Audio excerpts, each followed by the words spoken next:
आर्य समाज की प्रासंगिकता तो तब तक रहेगी जब तक इस संसार के अंदर सूर्य की आवश्यकता रहेगी, इसमें वायु की और पृथ्वी की आवश्यकता रहेगी। ये सृष्टि जब तक है तब तक आर्य समाज भी इसके लिए आवश्यक है। और निस्संदेह उसके लिए उन्होंने बहुत ही सुंदर तरीके से अपने उदाहरण और तर्क दे करके हमको समझाया। मैं उनकी बात से पूर्णतः सहमत होते हुए ये कहना चाहता हूँ कि आर्य समाज की प्रासंगिकता पर प्रश्न कौन उठाते हैं? प्रश्न वो उठाते हैं जिनको आर्य समाज से कुछ शिकायत है। आर्य समाज की प्रासंगिकता पर वो व्यक्ति प्रश्न नहीं उठाते जो आर्य समाज की विचारधारा से सहमत हैं, इसको समाज के लिए उपयोगी मानते हैं, बल्कि वे लोग उठाते हैं जिनके कार्यों में आर्य समाज का विचार, वेद का विचार, महर्षि दयानंद की मान्यताएं कहीं ना कहीं खलल डालती हैं, बाधा बनती हैं। तो वे सवाल उठाते हैं आर्य समाज की क्या ज़रूरत है। पिछले साल अमेरिका के अंदर सम्मेलन हुआ। ये संयोग है, शायद मैंने इसी मंच पर पिछले वर्ष भी ये बात रखी थी। ये विषय फिर इस बार आया, कई जगह और भी आता है। तो वहाँ की आर्य प्रतिनिधि सभा ने भी ये विषय रखा था और मुझे वो विषय दिया गया, what is the relevance of Arya Samaj at present. वर्तमान में आर्य समाज की क्या रेलेवेंस है, क्या प्रासंगिकता है। वहाँ पर भी मैंने ये बात रखी थी कि आर्य समाज की प्रासंगिकता तब तक रहेगी जब तक इस धरती के ऊपर आर्य समाज का जो मुख्य उद्देश्य है वो पूरी तरह से सिद्ध नहीं हो जाता। संसार का उपकार करना आर्य समाज का मुख्य उद्देश्य है, अर्थात शारीरिक, आत्मिक और सामाजिक उन्नति करना। ये अपने आप में इतना गहरा विषय है जिसके ऊपर घंटों बोला जा सकता है। और जब तक ये उद्देश्य सामने है, अर्थात संसार के लोगों की शारीरिक उन्नति, आत्मिक उन्नति और सामाजिक उन्नति, इन तीनों विषयों को यदि खोला जाए तो आप देखेंगे कि शारीरिक उन्नति का आधार क्या होता है, कैसे शारीरिक उन्नति किसी व्यक्ति या किसी समाज की मानी जाएगी। शरीर जिन चीज़ों से स्वस्थ होता है, शरीर के लिए जो आवश्यक चीज़ें हैं। और आज मैं कहता हूँ, ये जो पुस्तक अभी जिसका विमोचन हुआ है, आज से लगभग 40-50 साल पहले ये पुस्तक मैंने पढ़ी। और आज मैं इस बात के लिए बहुत अपने हृदय से, विनम्रता से पूज्य स्वामी जी महाराज का आभार करना चाहता हूँ कि उन्होंने प्रेरणा देकर फिर से इस पुस्तक का विमोचन यहाँ पर प्रकाशित करवाई। आप इसको पढ़ेंगे तो एक बहुत बड़ी व्यवस्था इसके अंदर दी है। आज का तमाम कम्युनिज्म, आज की तमाम और सारी व्यवस्थाएं जो समाज के अंदर चल रही हैं, एक मिक्स्ड इकोनॉमी, मिश्रित अर्थव्यवस्था, समाजवाद, मार्क्सवाद, कम्युनिज्म, ये सारी की सारी बातों को समेट करके स्वामी समर्पणानंद जी ने वेद का विचार दिया है कि वैदिक व्यवस्था जब तक इस संसार के अंदर नहीं आएगी और उसमें भी वर्ण आश्रम व्यवस्था जब तक लागू नहीं होगी तब तक इस धरती के ऊपर सुख और शांति नहीं आ सकती। और वहाँ पर वो ये कहते हैं, बहुत पहले, दूसरे, तीसरे पन्नों पर कहते हैं, इस संसार के अंदर 3 शत्रु हैं। एक है अज्ञान, एक है अन्याय और एक है अभाव। अभाव प्रतीक है इस बात का कि समाज के अंदर गैर बराबरी है। समाज के अंदर एक व्यक्ति के पास इतने साधन हो जाते हैं कि वो उसका उपयोग नहीं कर सकता, वो बैंकों में या उसके पास सड़ता रहता है, और दूसरी तरफ करोड़ों करोड़ों आदमी भूख से बिलबिला करके मर भी जाते हैं, उनको उनका साधन नहीं मिलता। ये दोनों के बीच में जो अंतर है ये अभाव की वजह से है। यहाँ पर अत्याचार और अन्याय हो रहा है, कमजोर के ऊपर दबाते हैं। लोगों ने कह दिया सर्वाइवल ऑफ द फिटेस्ट, कि ताकतवर की ही विजय होती है, कमजोर को तो हमेशा मरना ही पड़ेगा। बड़ा पक्षी, बड़ा पशु छोटे को खाता है। ये सिद्धांत हमने समाज में ला करके लागू कर दिया और अन्याय बढ़ा तो दूसरा शत्रु है अन्याय। ये प्रतीक है समाज के अंदर आज जो जातवाद है, आज समाज के अंदर जो बहुत सारे भेदभाव हैं, ऊंच नीच है, इसके अंदर जो अन्याय हो रहा है, ये अन्याय भी एक शत्रु है समाज का।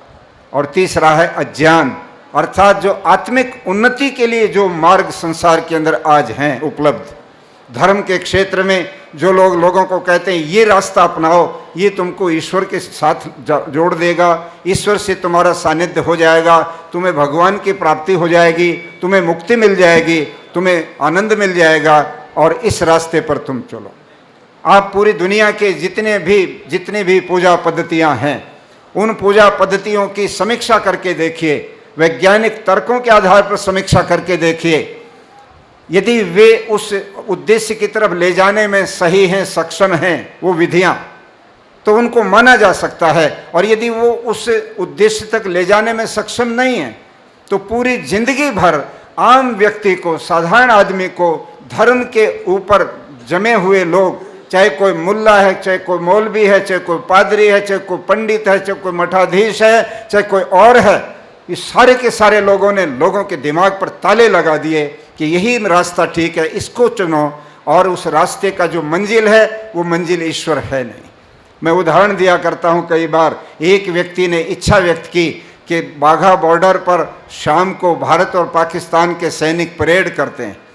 किसी ने कहा बड़ी अच्छी परेड होती है। उस व्यक्ति की इच्छा है मैं भी जा करके देख करके आऊँगा एक बार सैनिकों के वहाँ करतब कैसी होती है। और वो व्यक्ति साधारण था, कभी ज़्यादा रेल की यात्राएं नहीं की थी, पहली बार निकला होगा। दिल्ली के कश्मीरी गेट पर जाकर के जब वो खड़ा हुआ और पूछने लगा भाई बाघा चौकी जाना है, तो एक आदमी बड़ा साफ सुथरे कपड़े पहने हुआ व्यक्ति खड़ा था। उसने उसको मूर्ख बनाने के लिए धीरे से कहा, हो मैं तुम्हें गाड़ी में बिठा देता हूँ, तुम्हें वो बाघा चौकी पहुँचा देगी। और उसने कलकत्ते की गाड़ी में उसको बिठा दिया। बिठाना था अमृतसर की गाड़ी में। अमृतसर जाने के बाद 30 किलोमीटर आगे वाघा चौकी है, तो वहाँ जाते, टैक्सी वाला ले जाता, बस वाला ले जाता। किंतु ये व्यक्ति कलकत्ते की बस में एक साफ सुथरे कपड़े पहने व्यक्ति ने, जो लगता था कि कोई समझदार आदमी होगा, उसने उसको उसमें बिठा दिया। और जब 24 घंटे 28 घंटे के बाद वो कलकत्ता में उतरा हावड़ा रेलवे स्टेशन पर, तो उसने पूछा भाई साहब मुझे वाघा चौकी बॉर्डर पर जाना है, वहाँ सेना के जो हमारे जो सैनिक हैं वो करते हैं, रोज़ बीटिंग रिट्रीट होता है, वो देखूंगा। उन्होंने कहा तुम कहाँ आ गए, यहाँ तो लोग आते हैं, यहाँ पर गंगा सागर में जाकर के स्नान करते हैं, गंगा सागर देखना हो तो जाओ, तुम कलकत्ते में आए हो, ये वाघा चौकी तो अमृतसर के पास है, तुम कहाँ आ गए, किसने तुमको इसमें बिठा दिया। बोले अब मैं क्या करूँ कि वापस रेल में बैठो, दिल्ली जाओ और दिल्ली से फिर अमृतसर जाना, फिर वाघा चौकी जाना। ये व्यक्ति कहता है ज़िंदगी में पहली बार सोचा था कि एक स्थान देख करके आऊँ, जितना किराया लेके चला था वो भी निमट जाएगा, भोजन भी मैं बना के लाया था 2 दिन का, वो भी निमट जाएगा। भाई अब तो अगले ही जन्म में लगता है कि वाघा चौकी देखूंगा, अब तो घर ही जाऊंगा, मैं नहीं जा सकता, कोई और मुझे बहका देगा। और वो व्यक्ति लौट आया। आज मैं कहता हूं कि जिस प्रकार की भी पूजा पद्धतियां धर्म मजहब के लोगों ने बना ली हैं, उनमें लगी हुई जनता कभी भी अपने लक्ष्य को प्राप्त नहीं कर सकती, अर्थात आत्मा की उन्नति नहीं हो सकती उनकी। ऋषि दयानंद ने इसको समझा। और दूसरे नंबर पर जो आत्मिक उन्नति की बात उन्होंने लिखी है, इसका मतलब यही है कि प्रत्येक व्यक्ति को ये समझना पड़ेगा कि मेरी आत्मा की उन्नति कैसे होगी। वो उसी से होगी जो वेदों के अनुसार आत्मा की उन्नति का मार्ग बताया गया है। आर्य समाज ने इस विचार को आगे रखा। आज ये विचार अधूरा है। दुनिया के सारे लोग देख रहे हैं कि कैसे हमें ये रास्ता मिले। जब तक ये रास्ता उनको नहीं मिलता, जब तक वो अपने दुखों से नहीं छूटते, जब तक वो अपने उद्देश्य की तरफ सही रास्ते पर नहीं आते, तब तक आर्य समाज की प्रासंगिकता बनी रहेगी। उसकी प्रासंगिकता पर कोई प्रश्न उठने की कोई गुंजाइश नहीं है, क्योंकि ये सत्य बात है कि आर्य समाज उन विचारों को लेकर चलता है जिन विचारों को परमात्मा ने सृष्टि के प्रारंभ में जो एमेथनी सृष्टि के लोग थे उनको दिया। जब ये सृष्टि बनी, आप सभी जानते हैं, स्वाध्यायशील हैं, कि उस समय एमेथनी सृष्टि बनी थी। माता पिता नहीं थे, पढ़ाने वाले आचार्य नहीं थे, वहाँ पर कोई पुस्तक या विद्यालय कुछ भी नहीं था। मनुष्य पैदा हो गए, उनको ज्ञान चाहिए, तो परमात्मा ने उनको 4 ऋषियों के माध्यम से वेद का ज्ञान दिया। और उसी वेद को ऋषि दयानंद ने अपने जीवन का आधार बनाया, अपनी विचारधारा का आधार बनाया। यदि ऋषि दयानंद के पूरे जीवन को आप पढ़ेंगे तो आप देखेंगे 2 बातें प्रमुख हैं स्वामी दयानंद के जीवन में। समाज में जाने के बाद कुरीतियां तो उन्होंने बाद में देखी। उनको नहीं मालूम था कि मुझे जाकर के सती प्रथा के खिलाफ बोलना है, या लड़कियों की शिक्षा की बात कहनी है, या मुझे कोई देवदासी प्रथा को मिटाना है, या मुझे छूत छात के खिलाफ काम करना है, या मुझे अंधविश्वास के खिलाफ बोलना है। वो तो घर से जब निकले थे तो एक ही उद्देश्य लेके निकले कि मुझे सच्चे शिव के दर्शन करने, सच्चा ईश्वर मुझे प्राप्त करना है, और दूसरा इस मृत्यु का रहस्य क्या है वो मुझको प्राप्त करना है।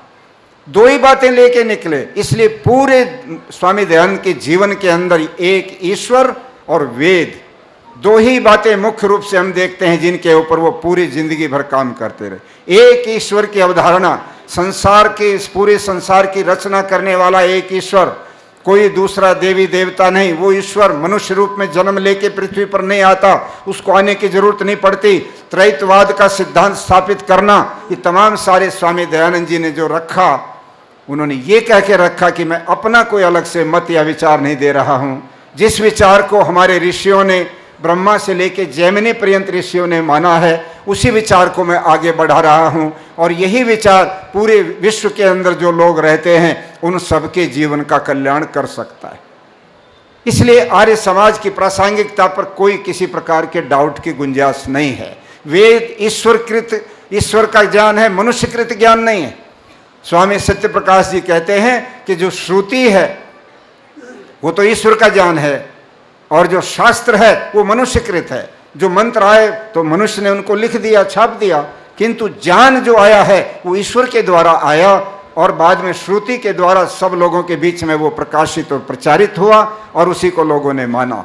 आज मैं ये कहना चाहता हूँ कि डॉक्टर वेदपाल जी ने जो एक प्रश्न उठाया, एक बार तो आपके मन में भी शायद ये लगा होगा कि इतने बड़े विद्वान ये बात कैसे कह रहे हैं कि जो लोग आर्य समाज की आज भी प्रासंगिकता माने बैठे हैं उनकी ये भूल है। तो चिंता हुई होगी कि ये बात कैसे कह दी, किंतु जब उन्होंने उपसंहार किया, निस्संदेह मैं उनकी इस बात से पूरी तरह से सहमत हूँ। यदि हम अपने इन विचारों को आम जनता तक नहीं पहुंचा पाए, हमारे ही बीच में ये विचार घूमते रहे, जो कि आज वर्तमान में यथास्थिति ये है कि जितने बड़े सम्मेलन हों तो भी, छोटे उत्सव हों तो भी, मीटिंग हो तो भी, हम वही लोग उसको सुनते और सुनाते हैं जो लगातार पिछले 50 साल से सुनते आ रहे हैं।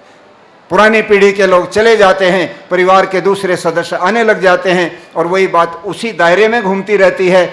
जिन लोगों के बीच में हमको ये विचार देना है, जहाँ प्रासंगिकता सिद्ध होनी है, वहाँ कब हम जाएंगे? जब उस आम जनता को हम अपना कार्यक्षेत्र बनाएंगे। और उसको कार्यक्षेत्र बनाने का एक ही तरीका है, यदि आर्य समाज के इतिहास पर आप दृष्टि डालेंगे तो आर्य समाज इस राष्ट्र की जनता का नेता कब बना? जब आर्य समाज के नेताओं ने राष्ट्रीय आंदोलन में सिर पर कफन बांध करके और छलांग लगा करके सबसे आगे आने का काम किया। जब आर्य समाज की भट्टी से राम प्रसाद बिस्मिल निकले, भगत सिंह निकले, लाला लाजपत राय निकले, श्यामजी कृष्ण वर्मा निकले, और श्यामजी कृष्ण वर्मा की प्रेरणा से लाला हरदयाल और दुनिया भर के और सारे नेता निकले। आर्य समाज के उन लोगों के नाम इतिहास में और बहुत सारे नाम आप ढूंढेंगे, किंतु सबसे ज्यादा क्रांतिकारी, आंदोलनकारी, राष्ट्रीय आंदोलन लड़ने वाले, हैदराबाद निजाम के खिलाफ लड़ने वाले, हिंदी सत्याग्रह करने वाले, आंदोलन ही आंदोलन, आंदोलन ही आंदोलन, आर्य समाज तब हर व्यक्ति की जुबान पर आ गया था। और लोग कहने लगे थे इस चीज का समाधान आर्य समाज ही कर सकता है, और किसी के बस की ये बात नहीं है। चाहे कोई 1 लाख लोगों की वेद, कोई भागवत की कथा करे, चाहे कोई 10 लाख लोगों की भागवत की कथा करे, वहां के श्रोता सत्यवचन महाराज कह करके अपने घर लौट जाते हैं, किंतु उनके हृदय में, उनके जीवन में कोई परिवर्तन आने को तैयार नहीं।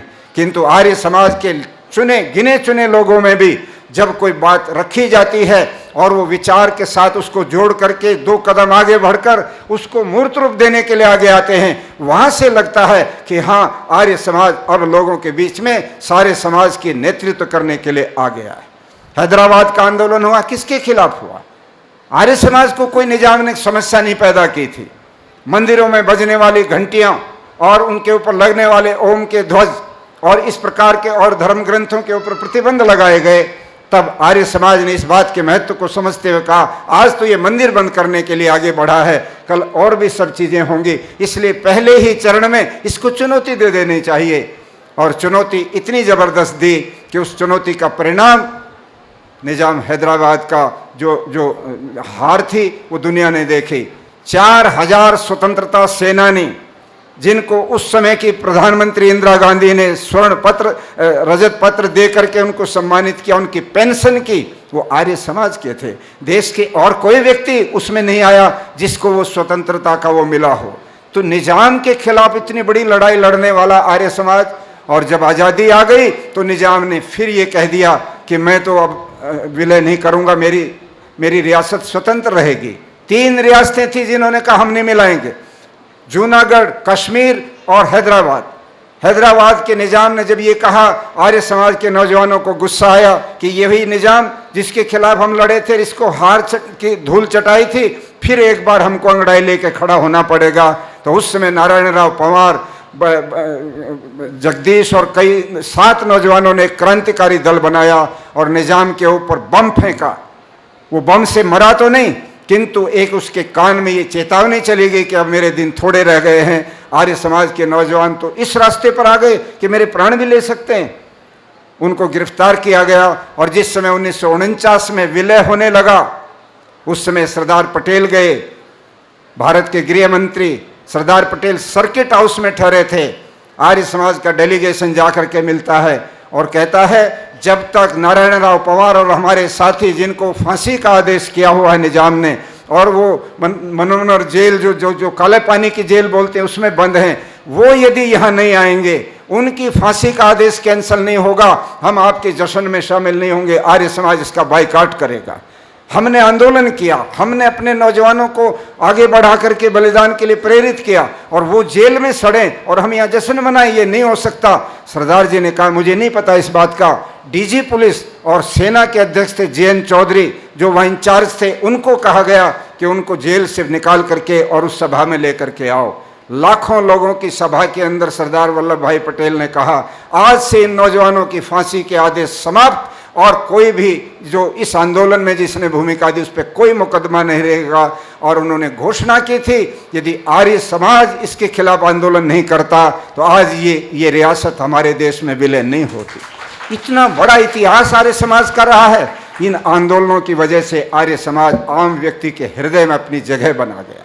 हम लोग घोषणा करते हैं संसार का उपकार करना, किंतु हम कितना इस बात के लिए अपने आप को तैयार लेके चलते हैं। हमारे सामने कहीं जात बिरादरी आके खड़ी हो जाती है, ये तो ऊंच जात का है, ये तो नीच जात का है। हमारे सामने कहीं कुछ और दीवारें खड़ी हो जाती हैं, ये उस मजहब का है, ये उस मजहब का है, और हम सिमट करके थोड़े से खड़े हो जाते हैं, फिर हम अपने उद्देश्य से अलग हट जाते हैं। हम स्वामी दयानंद के विचारों को लेकर अगर चलेंगे तो इस समाज के लोगों के दुख और दर्द के वैद्य बनना पड़ेगा। उनकी नब्ज पर हाथ रख करके ये देखना पड़ेगा समाज के अंदर आज कौन सी सबसे बड़ी समस्या है जिससे समाज त्राही त्राही कर रहा है, और उसके अगवा जिस दिन आर्य समाज बन जाएगा उस दिन आप देखेंगे कि आर्य समाज की प्रासंगिकता हर व्यक्ति के हृदय में पैदा होगी और कोई व्यक्ति सवाल नहीं उठाएगा कि आर्य समाज की प्रासंगिकता क्या है। मैं स्वामी समर्पणानंद जी को याद कर रहा था, उन्होंने लिखा है आखिरी से एक पेज पहले, दीक्षा या ठेकेदारी, दीक्षा या ठेकेदारी ये शब्द है, अर्थात दीक्षा और ठेकेदारी का अंतर करके स्वामी जी लिखते हैं कि दीक्षा उसको कहते हैं कि जो नौजवान 3 वर्णों को लेते हैं, ब्राह्मण क्षत्रिय वैश्य, ये दीक्षित हुए। इन्होंने अपना क्षेत्र तय कर लिया कि मैं सत्य का प्रचार करूंगा, वेद का प्रचार करूंगा, मैं ब्राह्मण वर्ण की दीक्षा लेता हूं, मैं अन्याय को मिटाऊंगा, मैं क्षत्रिय वर्ण का दीक्षा लेता हूं, मैं अभाव को समाप्त करूंगा, मैं वैश्य बनता हूं। ये दीक्षा है। किंतु स्वामी जी कहते हैं कि आर्य समाजियों को ठेकेदारी, ठेका लेना चाहिए। किस बात का ठेका? कि किसी आदमी को दुखी देखकर, यदि कोई व्यक्ति दुखी है, वो आर्य समाजी है या नहीं है, सवाल इस बात का नहीं है। वो दुखी है अगर व्यक्ति, उसको रोटी नहीं मिलती, उसको दवाई के बिना तड़प के मरने वाला है, या उसके ऊपर किसी ने अत्याचार कर दिया, उसकी बहन बेटी का अपमान कर दिया, और हम अपने आप को आर्य कहते हैं, तो मेरा ये कर्तव्य है, स्वामी जी कहते हैं, उसके दुख को मिटाने का ठेका आर्य समाजी लोग लें। आप सुख मत ढूंढो कहते हैं, आप दुख की तलाश करो कि दुख कहाँ है, अर्थात दुख मेरे जीवन में आए ये नहीं, बल्कि दूसरे का दुख मेरा दुख बन जाए, मैं उसका दुख मिटाने के लिए आगे आ जाऊं। फिर आप देखिए कि क्या तस्वीर बनेगी। मुझे इतिहास का वो पन्ना याद आ रहा है जिस समय आर्य समाज अनारकली के अंदर शाम को लोग आते थे लाहौर के कोने कोने से, और उसमें शिकायतें लिखवा के जाते थे कि हमारे ऊपर ये दिक्कत है, आर्य समाज हमारी मदद करे। तो आर्य समाज के अधिकारियों ने जिम्मेदारियां बांट रखी थी सदस्यों को कि जिस भी शिकायत का जो पता दिया है, जिसके जो निकट है, वो वहां जाए और उससे पूछे भाई हम आर्य समाज की ओर से आपकी क्या मदद कर सकते हैं बताइए, और उसकी जितनी मदद हो सकती है आर्य समाज करे। उसका परिणाम ये था, जब कुंवर सुखलाल की गजलें होती थी लाहौर के अंदर, तो कहते हैं कि 2 लाख लोग उस उत्सव के अंदर इकट्ठे हुआ करते थे। 5-5 दिन तक उत्सव चलते थे। तब तो आर्य समाज इतना फैला भी नहीं था। स्वामी दयानंद के बाद अगर आर्य समाज का उभार आया तो जब अनारकली लाहौर के अंदर इसका उत्सव होता था, वो एक प्रमाण है, क्योंकि आर्य समाज आम जनता का प्रतिनिधि बन चुका था। आज हम सिमट रहे हैं, और इस सिमटने का कारण ये है कि हम लोग समझौता कर रहे हैं। मुझे माफ करेंगे, अभी जैसे हमारे विद्वानों ने बताया, हम सनातन की जब बात करते हैं तो कई बार ये बड़ी एक चिंता होती है, हम धीरे धीरे ऐसे सनातनी ना बन जाएं कि जिस सनातनी के अंदर कृष्ण को माखन चोर और दुनिया भर के दोषों से आरोपित किया जाता है, जिसके अंदर रामायण के अंदर अग्नि परीक्षा और दुनिया भर की भ्रांत बातें भरी पड़ी, उनको देखें, जिसके अंदर ये कहा जाए कि महिलाओं को गायत्री मंत्र बोलने की जरूरत नहीं है, बड़े बड़े कथावाचक बोलें, ऐसा तो सनातन धीरे धीरे हम अपने अंदर नहीं ले आएंगे। हम लोग उस सनातन को मानते हैं जो सनातन वेद है। वेद की मान्यता के विरुद्ध कोई भी मान्यता हमारे हृदय में नहीं जा सकती। हम यहाँ पर कोई भी किसी प्रकार का अगर समझौता करते हैं तो आर्य समाज की प्रासंगिकता समाप्त हो जाती। प्रासंगिकता तब तक रहेगी। स्वामी दयानंद जी से जिस समय पूछा, महाराज आपकी बात लोग मान नहीं रहे, आप इतना सारा हमारा विरोध क्यों करते हो? नॉर्थ ब्रुक से कलकत्ते में मीटिंग कराई स्वामी जी की 1872 में, और वहां पर स्वामी जी से नॉर्थ ब्रुक ने पूछा दुभाषी के माध्यम से, हमारे राज्य में महाराज आपको कोई तकलीफ तो नहीं है प्रचार करने में? उन्होंने कहा नहीं, मेरे राज्य में कोई तकलीफ नहीं है, तुम्हारे राज्य में मैं ठीक से प्रचार करता हूँ। तो बोले आप इतने अच्छे अच्छे मंत्र और श्लोक लिखते हो, लोगों के कल्याण की भावना बोलते हो, जब आपको हमारे राज्य में इतना आराम मिल रहा है तो हमारे राज्य की भी कामना करो कि हम सदियों तक राज्य करें और आराम से यहाँ राज्य हमारा चलता रहे, सदा बना रहे। स्वामी दयानंद ने कहा यह कदापि नहीं हो सकता। और आपको पता होगा उसी समय विक्टोरिया ने एक बहुत बड़ा चार्टर भेजा था। उस समय राजधानी कलकत्ता थी। उसने लिखा था, विक्टोरिया रानी माता और पिता की भूमिका से भारत की जनता की समस्याओं को मिटाना चाहती है। मैं माता पिता की भूमिका में आना चाहती हूं तुम्हारे बीच में। तो स्वामी दयानंद सत्यार प्रकाश में उस बात को उनको ध्यान था। वो लिखते हैं कि विदेशी राजा कभी भी स्वदेशी राजा से अच्छा नहीं हो सकता, चाहे वो माता पिता के समान भी व्यवहार करे तो भी अच्छा नहीं हो सकता। स्वामी दयानंद जी ने सत्यार प्रकाश में इस बात को भी उद्धृत किया। तो स्वामी दयानंद ने कभी भी किसी बात पर समझौता नहीं किया। इसलिए आज हम स्वामी दयानंद के आर्य समाज को प्रासंगिक बनाने के लिए थोड़ा सक्रिय हो जाएं, नौजवानों को इसमें लाने के लिए खूब ताकत लगाएं। और जैसा कहा, बड़े बड़े आयोजन तो होते रहते हैं, उसमें 2-3 दिन तमाशा और अपना एक मेला हो जाता है, सबका मिलना हो जाता है, किंतु ठोस काम जो है आर्य समाज का, वो एक एक विद्यालय में जाना, एक एक छोटी छोटी कॉलोनियों में जाना। आज जितना दलित वर्ग है, मुझे माफ करेंगे, उनके ऊपर नजरें हैं यहाँ पर लोगों की। कोई भीम सेना बना रखी है तो कोई मीम सेना। ये मीम सेनाएं जो बन रही हैं, इनकी एक जगह पर नजर है कि ये जो कमजोर वर्ग है, जिसको ये हिंदू समाज अछूत मानता है, आज भी उनको मंदिर में जाने से आज भी रोकता है, उनके साथ बैठ करके रोटी बेटी का संबंध बनाने से रोकता है, उनके साथ बैठ के भोजन करने से घृणा मानता है, इनको पकड़ो। और इनके साथ मिलके अगर हम मिल गए तो अपने आप ही 40-50% की हाजिरी हो जाएगी। फिर क्या होगा? आज ये गंभीर प्रश्न है। आर्य समाज को चाहिए सारे दलित वर्ग के अंदर हम जाएं, उनको आर्य समाज से जोड़ें, उनको वो सम्मान दें कि ये जगह तुम्हारे लिए है, ये राम और कृष्ण की विचारधारा को लेने वाली चीज है, ये ऋषियों की विचारधारा को बढ़ाने वाला संगठन है। आओ आप हमारे साथ मिलकर के अपने सम्मान के साथ कार्य करो। यदि हम लोगों ने योजना बनाकर इस प्रकार से अपने काम को किया तो आर्य समाज की प्रासंगिकता थी, आज भी है और भविष्य में भी इसी प्रकार से बनी रहेगी। इन शब्दों के साथ मैं आप सब लोगों से निवेदन करूंगा कि इन विचारों पर जरूर चिंतन करें और आर्य समाज को और मजबूती से प्रासंगिक बनाने का प्रयत्न हमारा जारी रहे। बहुत बहुत धन्यवाद। सबको नमस्कार। 100 से अधिक देशों में देखा जाने वाला भारतीय संस्कृति और ऋषियों द्वारा दिए गए ज्ञान व संस्कारों को समर्पित आर्य विचारों का प्रचार करने वाला विश्व का एकमात्र सबसे बड़ा चैनल वैदिक प्रचार।